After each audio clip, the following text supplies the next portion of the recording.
Bienvenidos, cordial saludo a la audiencia de Jaque, hoy desde el municipio del Peñol, con la producción de Acuario Televisión para los portales conmarcapropia.com, quienesquien.co y alternativaregional.com.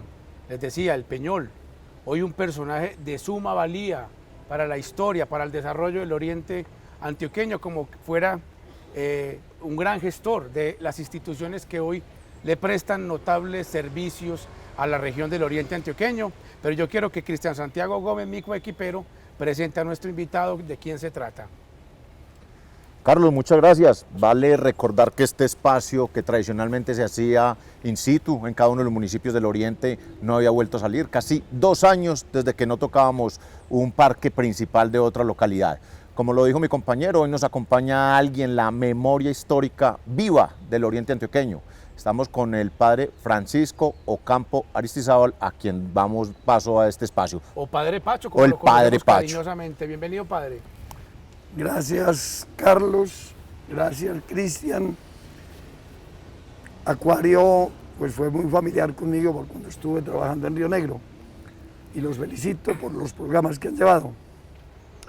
Los saludo muy especialmente y muchas gracias. Padre, además, usted es del Santuario Antioquia, con quien tenemos una relación también además afectiva y de familiaridad con los boteros que usted tanto conoce allí en este municipio de la ciudad levítica. Claro, Carlos, soy del santuario de la vereda El Valle de María, que es la sede prácticamente de los boteros, y todos, su papá y su mamá son primos, hermanos de mi mamá.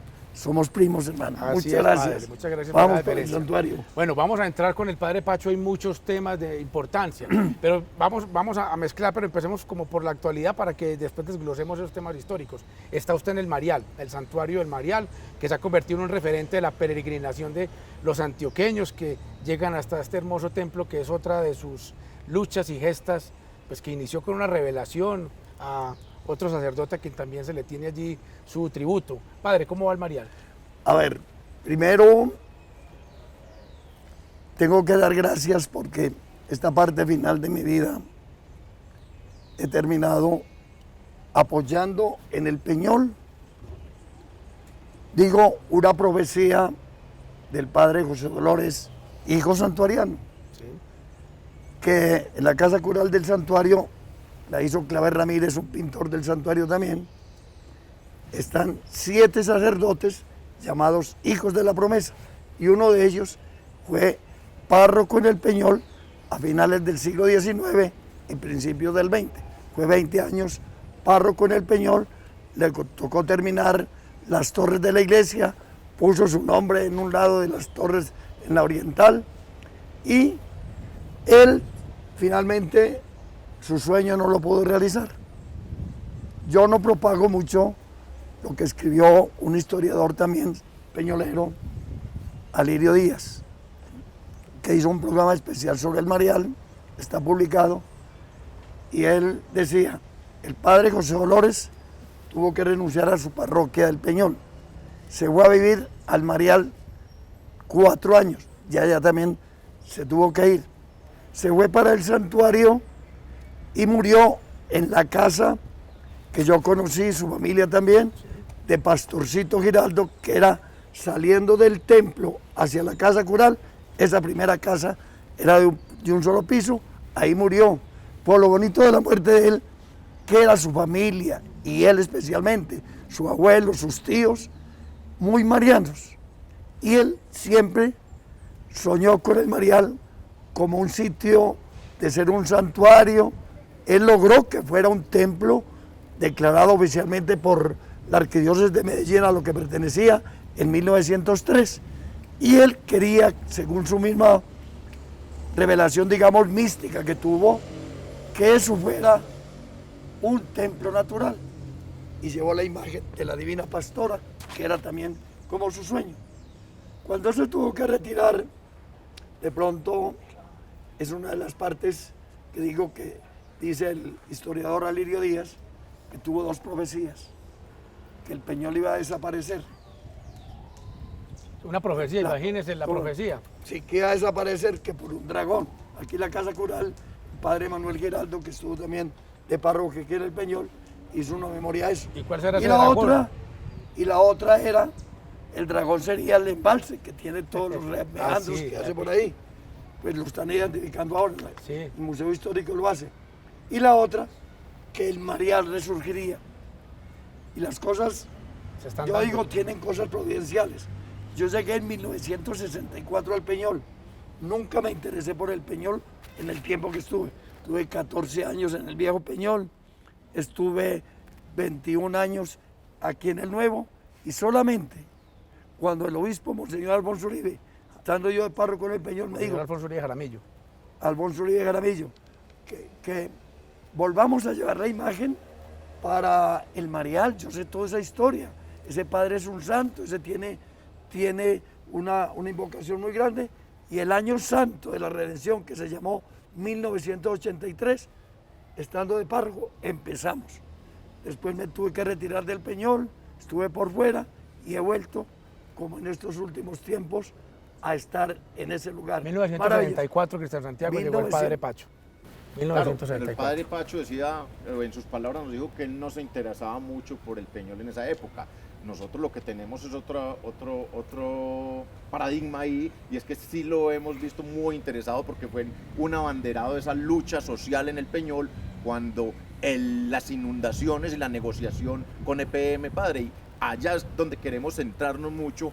Cuando llegó EPM, cuando hubo un muchachito por allá imberbe, negociador de tierras, que ahora vamos a hablar de quién se trataba. Yo quiero que usted me hable un poco más de esa época. ¿Cómo era ese fue su Peñol? llegada? ¿Cómo era todo ese proceso? El Peñol era un pueblo de poco más de 8.000 habitantes, más o menos la mitad en el campo, la mitad en el pueblo. Pueblo tradicional al borde de un río. En 1960 le declararon, le dijeron oficialmente, se va a hacer un gran embalse y el Peñol va a ser trasladado. El primero que dijo eso fue el primer gerente, el doctor Luis Echavarría, y entonces dijo, va a ser una Brasilia. Estaba Como la recién capital de inaugurado. Brasil, una ciudad nueva. Una ciudad nueva en medio del bosque, lindísima, con unos diseños estupendos de toda lo que se hizo en la capital del Brasil, que era primero Río de Janeiro. Sí. Y entonces esa fue la oferta. Pero empieza la conmoción. Social. ¿Qué vamos a hacer? ¿Dónde va a ser el sitio? No tenemos claro. Explíquenos bien qué es el proceso. Ya fue 60, 62 entregaron un informe más o menos de un comité que formaron para eso, muy pequeño, pidiendo que la población fuera en un sitio hacia el lado del santuario, en el sitio de las cuevas, y la gente encontraba que quedaba muy distante de las otras veredas. Entonces se volvió a revisar eso y se puso apenas en 1966 una revisión en que se hacían algunos cálculos y unas preguntas, se puntualizaban, y quedó seleccionado el sitio donde está hoy la nueva cabecera. Pero eso era el arranque apenas para hacer una negociación. Sí. ¿En qué terminó? Haciendo un contrato de 5 partes, 95 cláusulas, que se volvió porque no había legislación. El contrato plan, el famoso contrato plan. Contrato maestro, sí señor. El plan maestro, el contrato maestro. Era, en esa época no se hablaba de planes de desarrollo. Posteriormente habían unos planes reguladores de los municipios, pero por eso se constituyó ese sitio y ese texto, que es muy importante. Nosotros lo protegemos mucho porque fue el desarrollo legislativo en el país para muchos otros recursos. Por ejemplo, para las corporaciones, por ejemplo, para pagar compensaciones a los sitios inundados. Entonces, ese contrato nos ha servido como de modelo y todavía seguimos defendiendo porque hay muchas partes que se pueden ajustar a lo que tiene la actualización de la ley. Una, por ejemplo, el pago de los impuestos prediales o de catastro. Del espejo de agua. Sí, señor.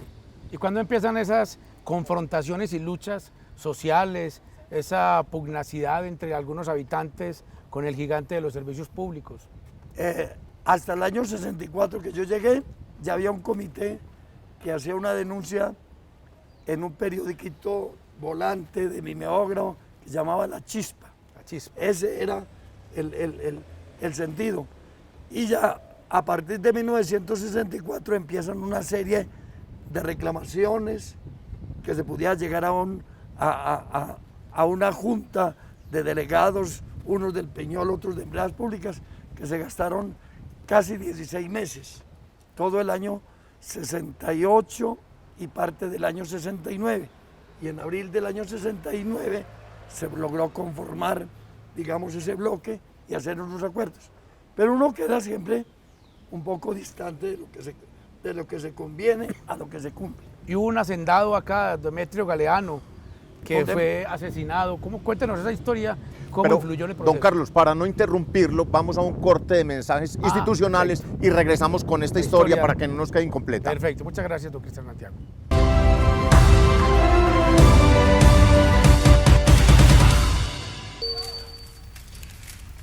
Hay algo que quiero decir.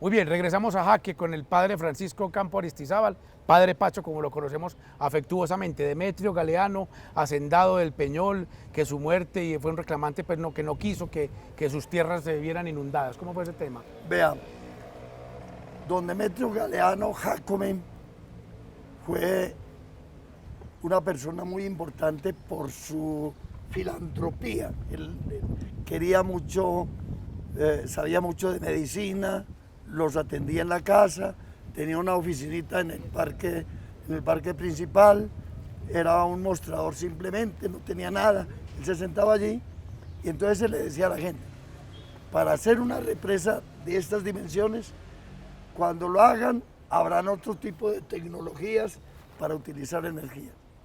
Era un tipo visionario. Segundo, él decía, yo no tengo interés en vender. Para uno vender, pues tienen que tener algunos procesos jurídicos. Claro, que las empleadas declararon esto, pidieron al Inderena, que era entonces el que manejaba todo, dependía del Ministerio de Agricultura, la declaración de utilidad pública. Entonces, desde el año 60, 61, 62, incluso parte de 63, aún 64, le compraban en la plaza algunos y en el campo algunos, como los más influyentes. Tómele hoy la plata, quédese hasta que venga el embalse, usted puede utilizar y hacer otro tipo de negocios. Pero don Demetrio nunca aceptó eso. Nunca. Entonces la gente se sentía mucho más seguro porque eran las Vegas de Santana, Santa Marina, La Magdalena, donde todos los aparceros, hubo un comité que se llamó así aparceros, porque ellos cultivaban maíz y entonces ellos estaban como más confiados. Mientras a don Demetrio no vendan, nosotros estamos más seguros. Pero a él lo asesinaron. De las obras que estaban ya construyéndose de la central, venían carros o escaleras con los trabajadores. Una tarde, viniendo de una de las obras, se bajaron unos antes de llegar al pueblo, salieron caminando y por la tarde, ya era después de las 5, que mataron a don Demetrio. No estábamos los sacerdotes en ese momento aquí porque habíamos ido a visitar a Guatavita. Y para ver el proceso allá. Para ver el proceso. Estaba encargado de la parroquia el padre Fabio Gómez, un paisano de nosotros primos. También, sí, señor. Ese era, ya también está en las manos del Señor. Él estaba encargado de la parroquia. Cuando yo llegué al aeropuerto en Olaya Herrera, en Medellín, me dijeron, mataron a don Demetrio. Entonces venía a recibir la parroquia, otros padres se habían quedado. Y ese día, pues la conmoción fue mucha y la gente empezó todavía a descomponerse un poco más. Esa es como la historia de don Demetrio. Fue sepultado. ¿Y qué se supo de la muerte de él? ¿Hubo versiones? No, yo no tengo pues mucha claridad finalmente qué pasó, porque inicialmente que era que empresa lo había mandado, que habían utilizado, se lo achacaron a un carabinero, se lo achacaron a otras personas, sí. Como muchos de los crímenes en este país que no se sabe a quién se le achaca. Padre, ese desplazamiento estatal que hubo en el Peñol impactó otros municipios de la región. Caso concreto, el municipio de Río Negro, donde se decía que les daban, a quienes negociaban acá, les daban una propiedad o parte de la propiedad en lo que se llamó la primera etapa del barrio El Porvenir. Yo quiero que usted también me le cuente a los televidentes un poco de eso, usted que la tiene muy clara. No, vaya, la historia pues de cada gerente de empresas públicas tiene una etapa que la hizo con mucho, digamos, con mucha responsabilidad. Se empezó en las dos primeras, sobre todo, Alejandro Uribe, Luis Echavarría, y después Diego vino, Calle Restrepo. y no, después vino Octavio Aristizábal Correa. Con ese se hizo el convenio del contrato. Pero ya era la época del 70, que eso hay que ubicarlo también políticamente, que fueron las votaciones del 19 de abril del año 70. Esas votaciones repercutieron mucho en las decisiones sobre el Peñol porque retardaron las soluciones. Tuvo, en la presencia de la Junta, influía mucho ese campo político, entonces la alianza pinillista-belizarista hicieron como un tiempo duro, entonces estuvo Josué Ortiz después, estuvo después otros dos gerentes, hasta que llegó en 1975 el doctor Jaime Tobón Villegas. Él fue el que primero empezó como a chocar con todo el pueblo en todo sentido. ¿Por qué? Porque decía, ustedes no se quieren ir de aquí, yo voy a presentar una solución distinta, y presentó una solución haciendo un muro de contención a un lado del río y un canal para salir al otro lado del río, y eran dos muros. Más o menos yo lo comparo cuando ustedes van por Don Diego y van a la represa de la Fe, y ven el embalse que está alto y todos estos negocios. Quedaban, entonces presentó una solución. Ustedes no quieren irse de aquí, quédense aquí, voy a hacer esto. Quedaban todas las aguas y las lluvias quedando, y eso significaba tener un bombeo permanente. Ya estaban apenas adecuando terrenos aquí, no avanzaban las obras de la nueva cabecera. Eso creó otra crisis, incluso un paro que repercutió en todo el oriente. Pero como él se polarizó mucho, lo tuvieron que cambiar o renunciar. Entonces vino la segunda, el que le siguió fue el doctor Diego Calle. Diego Calle, muy, digámosle, muy inteligente, más... Y muy tomatrago. Oye, aguardiente, es una belleza para tomar agua, colorado como ahí. Y entonces, él venía, tenía muchas cosas, porque Río Negro se convirtió en el centro, incluso de influencia, de ser el centro de todo el oriente y de Medellín. Fue el primero que le trajeron los teléfonos por red, por todo Santa Elena a un lado, hicieron los canales para traer teléfonos solo a Río Negro. Sí. Solo Río Negro. Solo Río Negro, tú eras, vea. Pero con eso quería decir que la comunicación era un elemento principal. Sí. Después empresas lo amplió a otras zonas de Marinilla, Santuario, La Ceja, y pudieron tener teléfonos de empresas públicas. Y el reclamo era que se estaba urbanizando mucho Río Negro, entonces en las etapas ya de tener las últimas etapas de negociación que se tenía que tener el embalse definido para 1978, entonces le decían a la gente, si quiere, vaya al Porvenir, allá hay una casa y le cambiamos por lo suyo y le valoramos y le encimamos. O se va al Tricentenario, que se estaba construyendo también en Medellín. Por los Juegos Deportivos. Exactamente. Se va y busca una casa allá, váyase para cualquier parte. Pero se hizo una campaña grande de que la gente no vendiera, y si vendiera no entregara la propiedad todavía, y por eso se hizo como una resistencia con toda la gente, con todo el pueblo, para que se aceleraran las obras de construcción aquí. Yo tengo que decir del doctor Calle, la decisión de él hizo que en un año así hubiera quedado como un pesebre, que nos llamábamos al principio, casitas chiquitas del crédito territorial A, B y C, por lo menos tomó la decisión de hacer el pueblo. Eso fue una decisión que 28 contratistas, el uno hacía alcantarillado, el otro hacía acueducto, el otro hacía contratación de viviendas, pero una decisión que pudo caminar.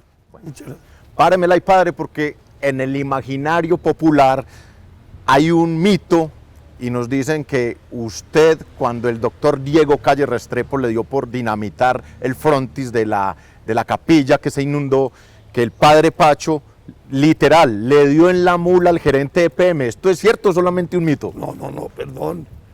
Yo sí desautorizo eso. Usted es bravo, pero no tanto. No. El doctor Calle, conmigo personalmente, altamente deferente. ¿Qué pasó? Esto. Historia oficial que quede ahí registrado. ¿Qué le hace? ¿Qué pasó? Que él aceleró mucho el traslado del pueblo. Para el año 1978, que era el deseo de poder empezar el embalse. Y entonces organizó en junio, para el 1 de junio, la fiesta del campesino. La hizo donde está ahora el centro deportivo. Eso estaba destapado. Pero la parroquia, el párroco era entonces el padre Monseñor Oscar Ángel, que después fue obispo auxiliar y el primer obispo de Girardota, y los sacerdotes que estábamos, el padre Leonel, paisano nuestro. De Santuario. Estábamos aquí con el padre Oscar Chalarca, entonces le dijimos, no participamos nosotros en ese traslado, en esa fiesta, porque faltan muchas cosas todavía para hacer. Y él, por encima de todo, le pidió al gobernador de entonces para que todas las fuerzas del departamento se vinieran a hacer el Día del Campesino aquí. Trajeron la banda, los del militar, los mariachis, una fiesta grande. Y en ese día hubo protestas de los que faltaban, que faltaba el asilo, que faltaban las canchas de deporte, que faltaba el centro cultural, que faltaba la plaza cubierta, que faltaba... Entonces, él siempre se imaginaba, yo estaba por aquí afuera y entonces sí, recibo aquí al padre Pacho que viene con la protesta, que no sé qué, pero yo no estaba allá, pues yo sentí porque había unos altoparlantes muy fuertes, entonces me fui para allá, entonces ya subí al estrado, me iban a detener, pero yo me subí allá. Sí. Entonces cuando terminó el de hablar, estaba ya un poco con algunos tragos, y yo, no, hombre a hombre, le pido que no sé qué, nos digo ahí, porque le habíamos exigido que un templo que le había pedido, que había mandado a contratar sin permiso de la diócesis, dijimos, ese no es el templo. Le habíamos puesto una valla grande en la entrada del viejo templo, la habíamos colgado. Se había hecho una expresión tal vez dura, pero lo voy a decir. Este templo fue construido con la fe y la devoción de todo un pueblo. No se cambiará por el que ha nacido del atropello. Lo colocamos. Una leyenda bastante dura, ruda. Entonces se colocó allá.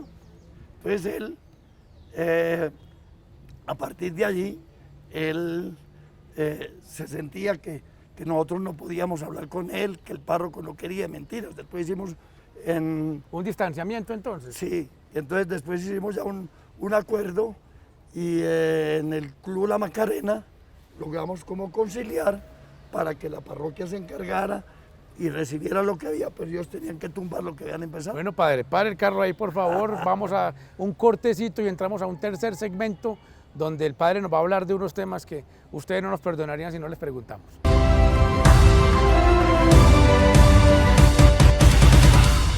Creo en mí mismo. Creo en mí misma.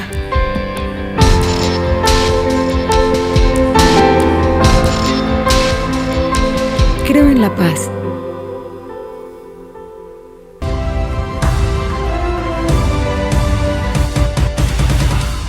Bueno, regresamos a esta entretenida, muy amena, muy gustosa charla coloquial con el padre Pacho, nuestro querido padre Pacho, protagonista de la historia del desarrollo del territorio. Padre Pacho, nosotros hemos sido testigos cuando íbamos a esos consejos comunales en calidad de periodistas y llegaba el señor Álvaro Uribe Vélez y lo primero que hacía era irlo a abrazar y saludarlo con mucho afecto.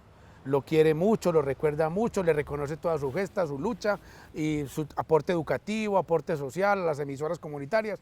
Pero la relación con él, nos dicen, no siempre fue tan cordial. Al principio hubo algunos roces cuando usted hablaba de un imberbe por allá, negociador, jefe de bienes, decía que está en Santiago, que llegó aquí al Peñol muy envalentonado, casi que recién graduado, recién peinado, venía aquí al Peñol y de pronto en esos momentos usted picadito de pronto porque en la década de los 60 hubo un tema de la teología de la liberación que me imagino, padre, que influyó a muchos. Entonces, sacerdotes que estuvieron en el movimiento, Herbert Cámara en Brasil, toda esa revolución de los sacerdotes al servicio social. Entonces, de pronto no hubo alguna confrontación con él al principio cuando él venía y se paraban algunas tarimas y decía algunas cosas y usted se paraba y lo confrontaba. Ya, primero, la liberación es el Evangelio. Golconda, que lo descalifican, sí, sería otro día. El proceso inicial de Golconda me tocó a mí iniciarlo. Sí, los sacerdotes que Sí, llamaron sí, rebeldes.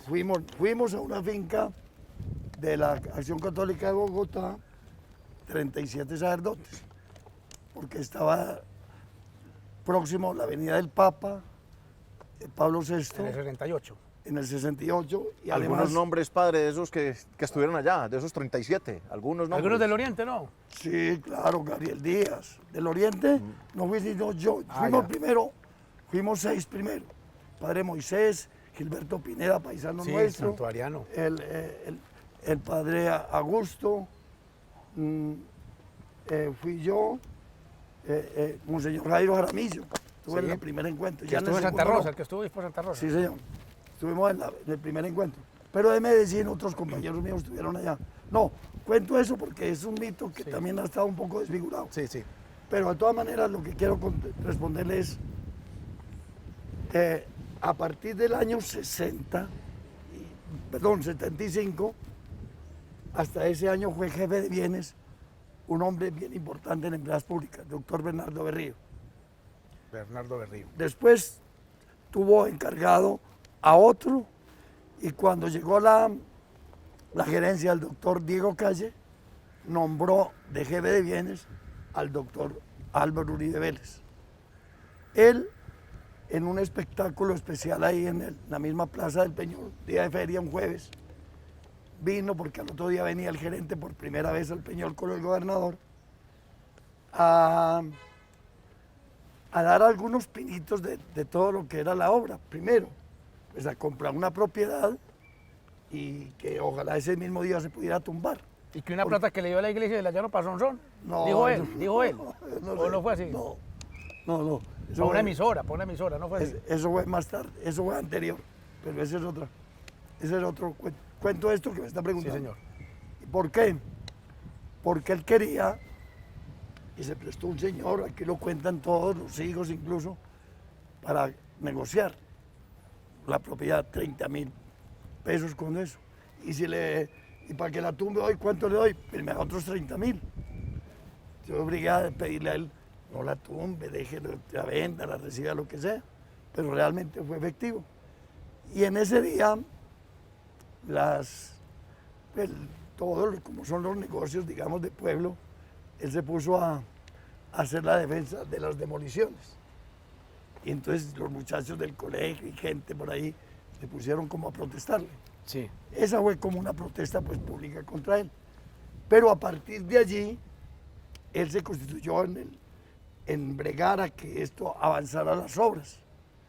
Y una decisión que tomó él, desde luego con el gerente, era que las tierras que había conseguido empresas para hacer el pueblo, por un desacuerdo con el Consejo, que había sacado una resolución de cómo sería el proyecto urbanístico, y no se lo aprobaban, cuando la superbancaria, la que daba la autorización, aprobaba, entonces no daba. Entonces tomaron la decisión, y estaba yo en la oficina del doctor Álvaro, cuando dijeron, no, la decisión es entreguemos las tierras todas del Peñol al Instituto de Crédito Territorial, que no tiene que pedir permiso en ninguna parte de Colombia para construir. Y a partir de allí hicieron en la Notaría Cuarta de Medellín las escrituras al crédito territorial. Entonces el crédito territorial entró a participar. Pero sobre el doctor Álvaro, pues de todas maneras, uno tiene confrontaciones, pero tiene también encuentros muy amigables. Usted decía, iba a los encuentros comunales. Yo iba a algunos de ellos. Era muy diferente conmigo. Pues él siempre nos apoyó. Primero, cuando hubo la invasión aquí en el Peñol, en el año 95. Era que era gobernador, con lo de Arcesio. Él fue un visionario en que habían dos elementos grandes que se iban a desarrollar en el país. Uno, la vivienda popular, y otro, la salud. Entonces él quería que el grupo de aquí cogieran ese tipo. Arcesio y los seguidores lograron de que unas tierras que eran todas de empresas se pudiera ampliar en la construcción de viviendas. Arcesio, Eso alcalde es popular cierto. muy recordado, Sí. sacrificado también. Arcesio por fue el primer conflicto. alcalde popular y se lograron hacer más de 2.000 viviendas de las 850 que hizo empresa en esa forma. Bueno, El pero doctor Álvaro Uribe, ese esa es la anécdota. Pero hay otra anécdota, padre, que también nos contaba la comunidad, y era que al señor Aníbal Hoyos, uno de los tenderos aquí en este pueblo, que usted, en palabras suyas, fue de los primeros que le digo, ve Aníbal, le muestro, le presento a este señor que va a ser presidente de Colombia. ¿Eso es cierto o eso es también imaginario popular? No, sí, seguramente Aníbal era muy amigo de él. Ya que en paz de Dios descanse. Lo que sí es cierto, y eso lo conté yo, fue una vez en la mayoría en Guatapé estaba el doctor Diego Calle y Álvaro Uribe ahí. Entonces llegaba y me decía, presidente de la República. Entonces yo conté aquí alguna vez ese episodio y Arcesio, por ahí hay una grabación donde está diciendo cuando se inauguraron las casas aquí, Sí.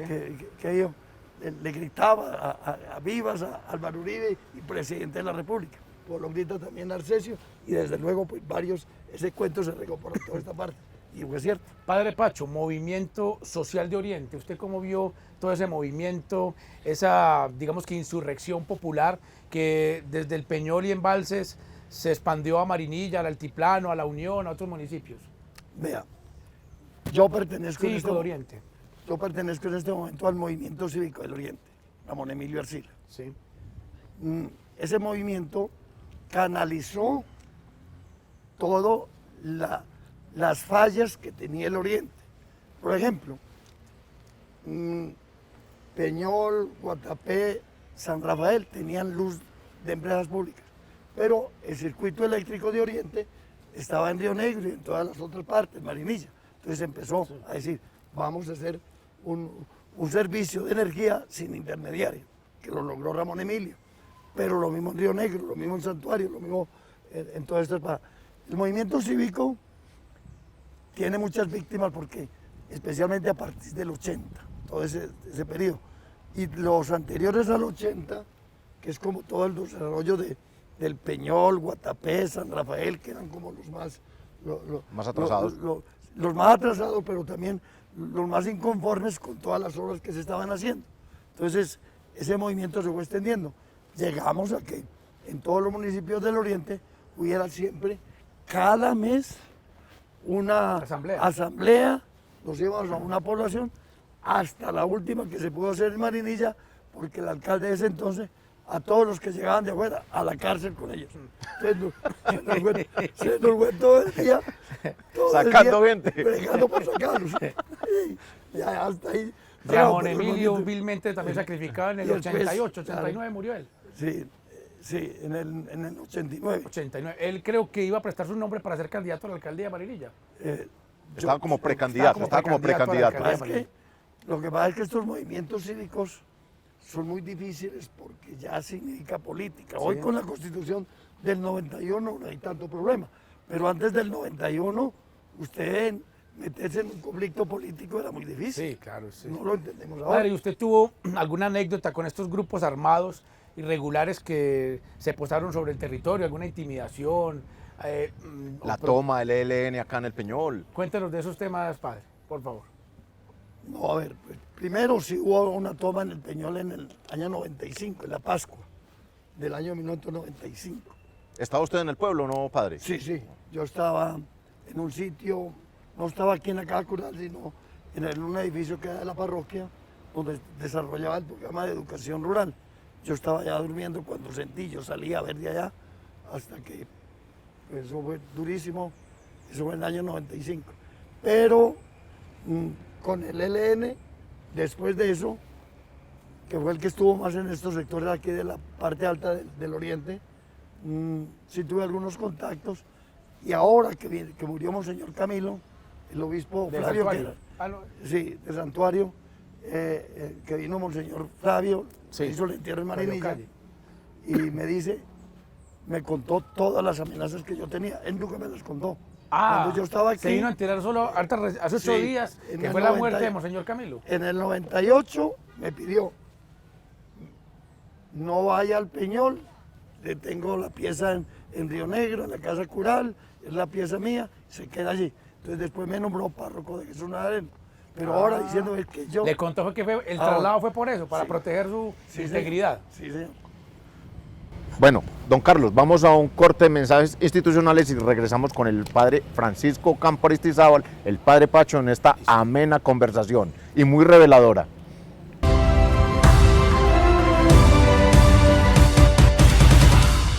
Creo en mí mismo. Creo en mí misma.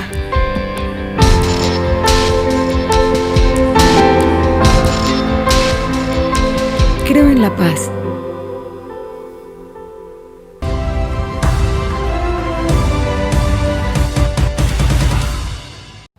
Bueno, continuamos desde el municipio del Peñol, hoy invitado especial el padre Francisco Ocampo Aristizábal, el padre Pacho. Estamos hablando ahora del movimiento cívico para en los años de los 80 y obviamente lo hemos escuchado en algunas partes, en algunos sitios. Hoy la memoria histórica viva se lo vamos a preguntar.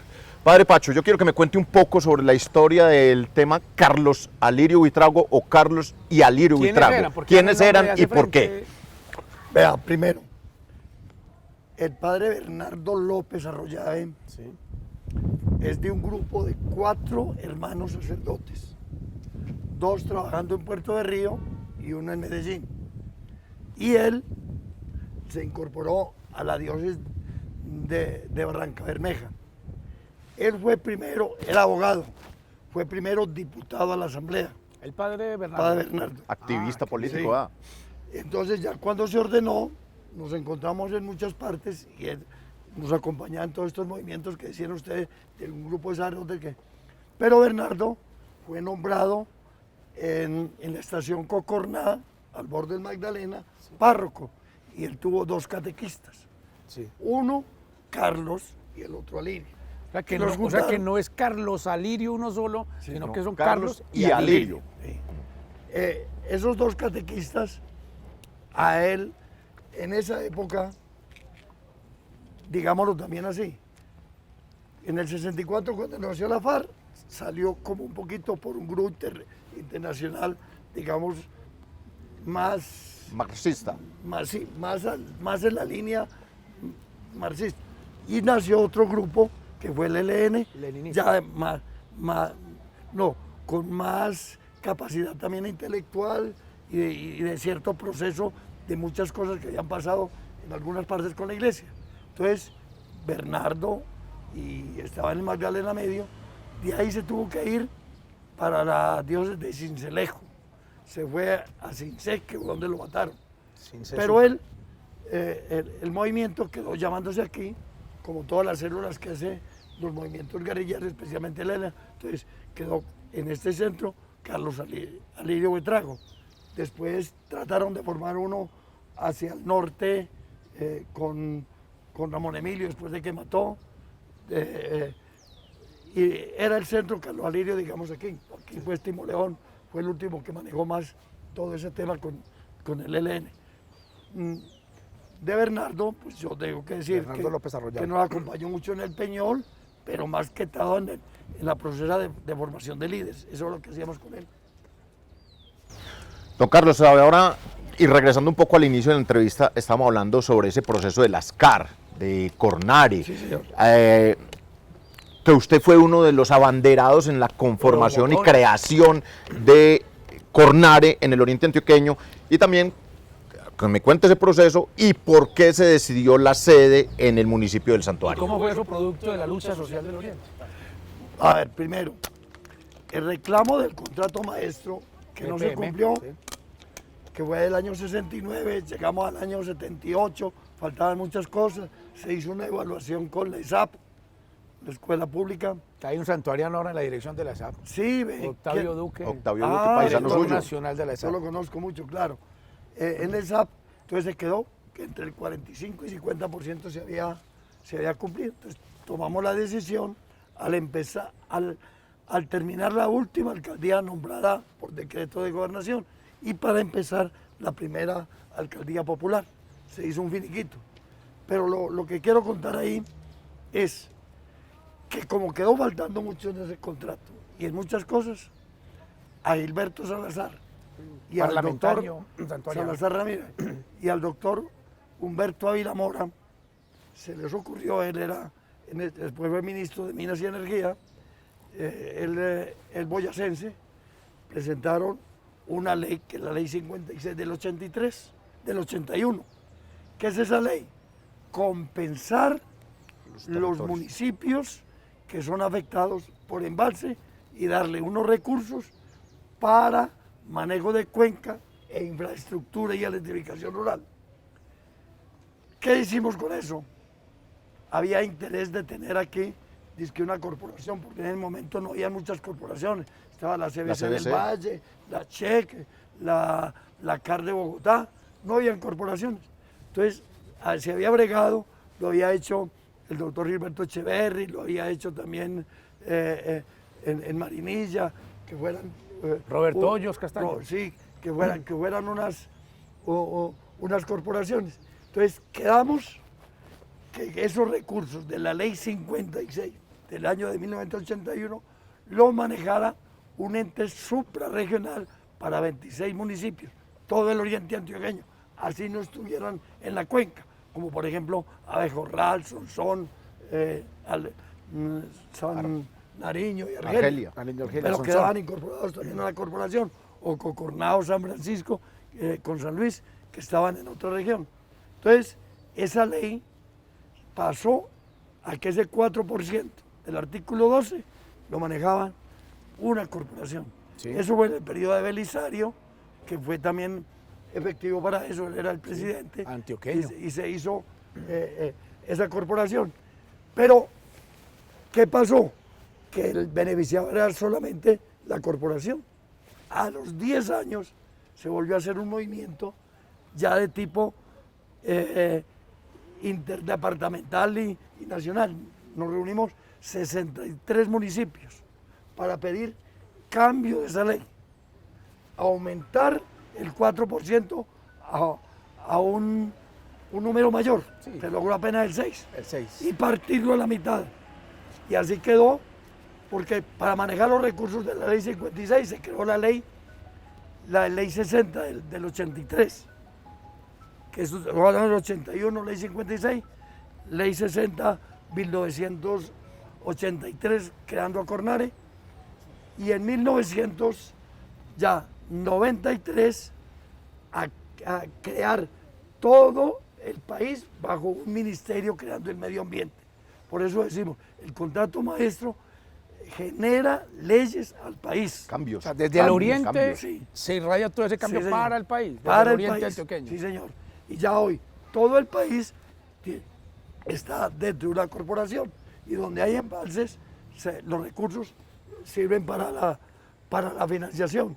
Con un detalle, que ese 3% que le queda a los municipios se parte a la mitad, 1.5 para las zonas embalsadas, sí, y 1.5 para la cuenca. Por ejemplo, aquí Envigado, que está en la cordillera, viene aquí, le toca también, aunque no tiene embalse.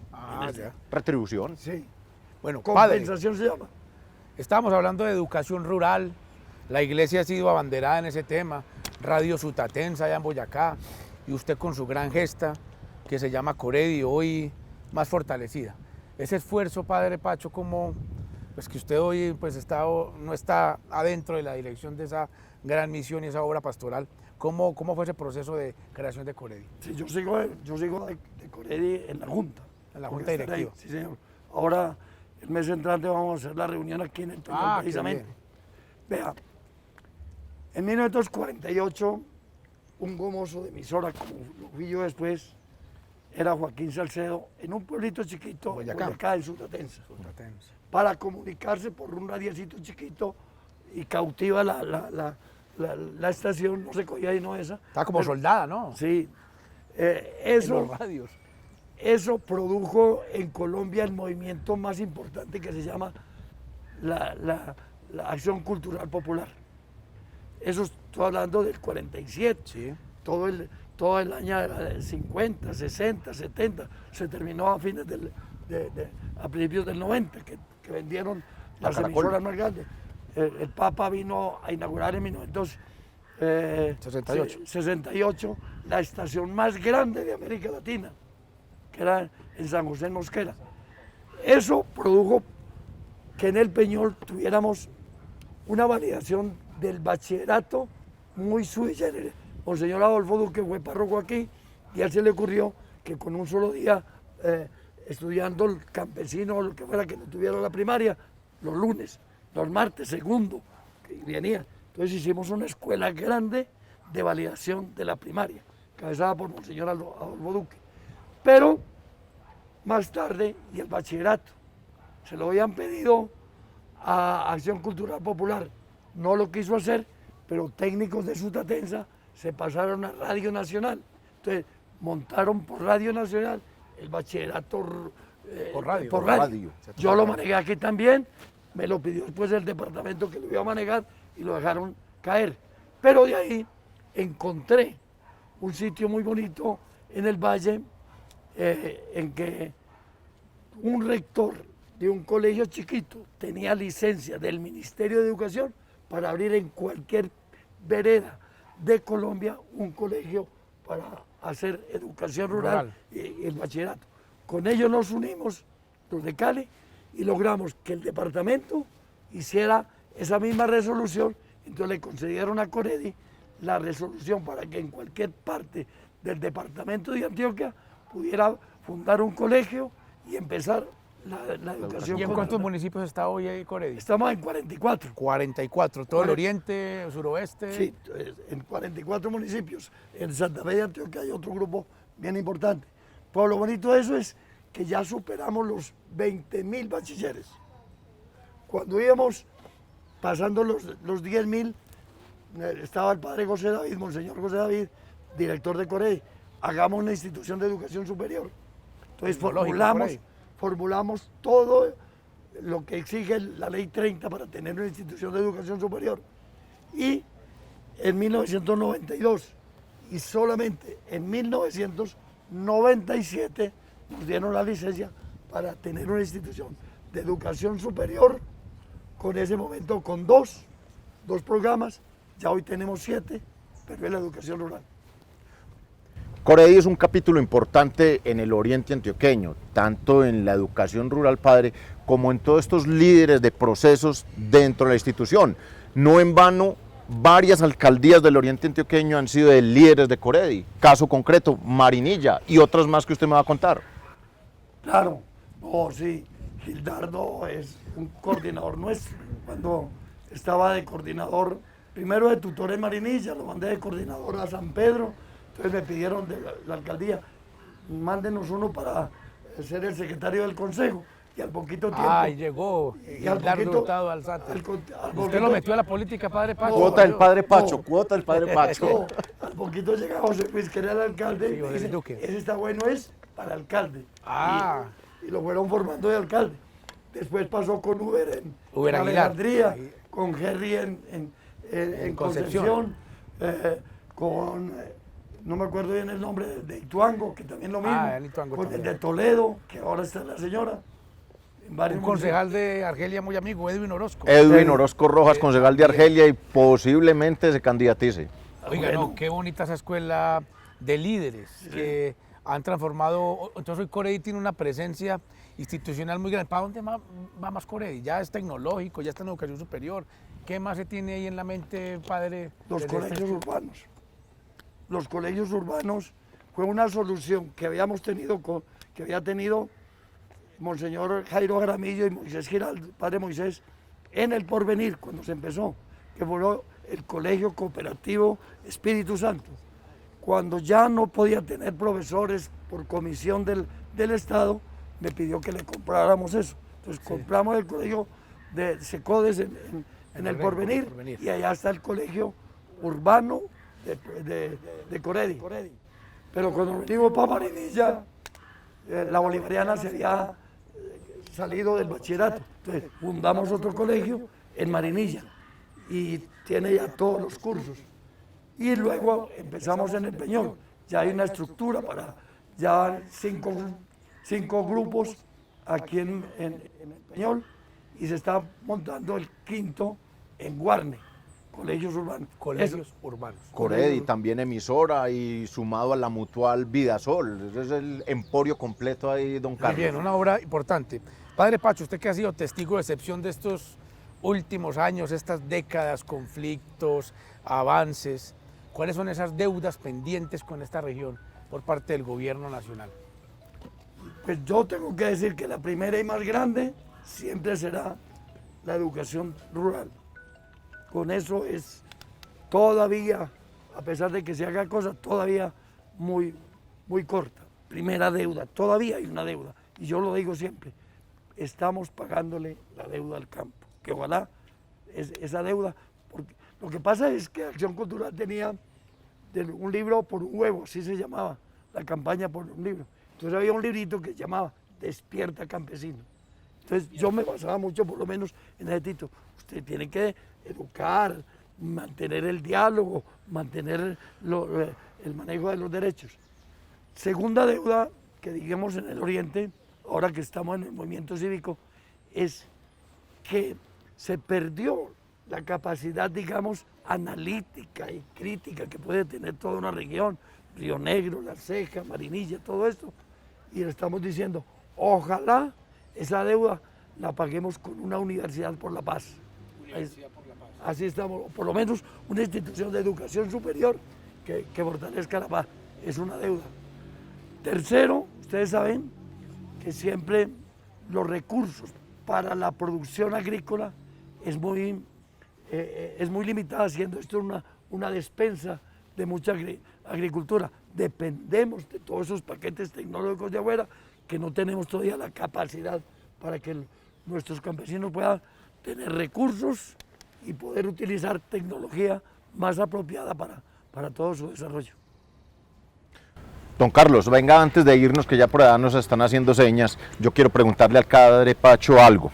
En días pasados, creo que la semana pasada concretamente, se conformó un comité cívico en el Peñol con motivo de un supuesto nuevo trazado de la vía hacia Embalses. ¿Usted está enterado de esto? ¿Hace parte de él? ¿O simplemente hoy ya el padre Pacho está en su buen retiro? No estoy en él, pero sí conozco todo, claro.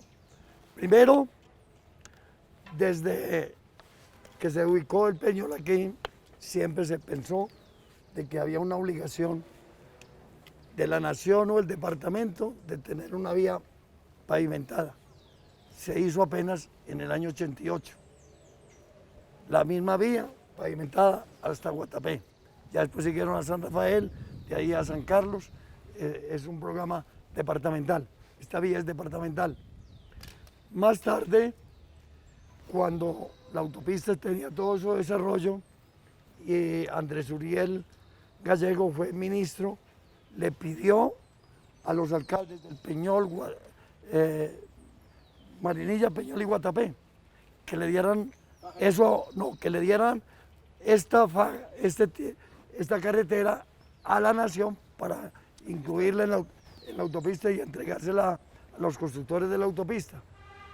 El gobernador actual, porque él está nombrado, no ha sido destituido, el doctor Aníbal Gaviria, le digo a los alcaldes, no, se encarga el departamento de hacerlo. No la quiso soltar para la nación, sí, para incluir en el desarrollo vial de la concesión de la... En la primera gobernación de él. Ahora se ha movido desde la administración pasada, que yo participé con Marinilla, Peñol y Guatapé en la gobernación, y el doctor Pérez y el doctor Quintero, para buscar un nuevo trazado. Él dejó un contrato para hacer una concesión de que se haga un nuevo trazado.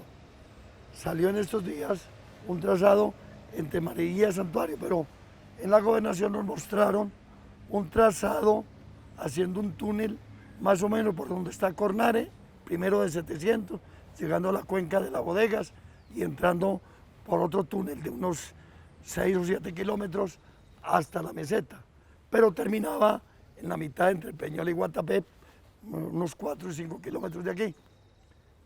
Nos opusimos de que eso no era una vía viable para la región, entonces se quedó que se hacía un trazado siguiendo la margen del río Nariva, bajando, pasando por la Radio Nacional, por Primavera, por la Asunción, subiendo aquí y haciendo un nuevo trazado. Ahí se quedó. Ahora lo están promoviendo entre Marinilla y Santuario, subiéndose por esta cuenca. Entonces la alcaldesa quiere que se haga un comité cívico para estudiar bien ese tema, porque hay distintas posiciones sobre eso. Yo creo que debe pasar aquí, se debe buscar que sea una vía que favorezca, pero los impedimentos, digamos, físicos que hay no son fáciles. ¿Fue un error no haber en ese momento incluido esta vía en entregarse a la concesión nacional? Claro, fue un error, claro, ya la tendríamos. Ya la tendríamos. Lo que pasa es que ahora hay mucho interés de que grupos especiales se las concedan por una APP, por una Alianza público-privada. sí, y ellos manejarla. Ese es como el espacio que están bregando ahora varios inversionistas que se las declaren que sea una vía pública-privada. Padre Pacho, esta ha sido una charla muy emotiva, muy amena, sobre todo muy útil, porque las nuevas generaciones que siguen estas plataformas en nuestras redes, en el canal allá en Acuario y para la región del Oriente se están enterando de los hechos históricos que permiten hoy tener el Oriente pues, como lo tenemos, con sus problemas, con sus limitaciones, pero hubo una historia y usted nos la acaba de contar, padre. Muchas gracias, con los homenajes respectivos que ha tenido usted con la entronización en el Consejo del Santuario, su tierra natal. En Marinilla está entronizado, aquí en el Peñol, pues obviamente tiene todas esas figuras, pero eso es para la vanidad. Más allá, padre, ante todo hacerle ese reconocimiento. Muchas gracias. Padre, Primo, bendiciones. lo bendiga. Primo, muchas gracias. Padre, muchas gracias. Se nos quedó ahí capítulo completo Cirilo, se nos quedaron las famosas palomas de Coredi, que esos ambientalistas tanto ruido que hicieron, pero para otro...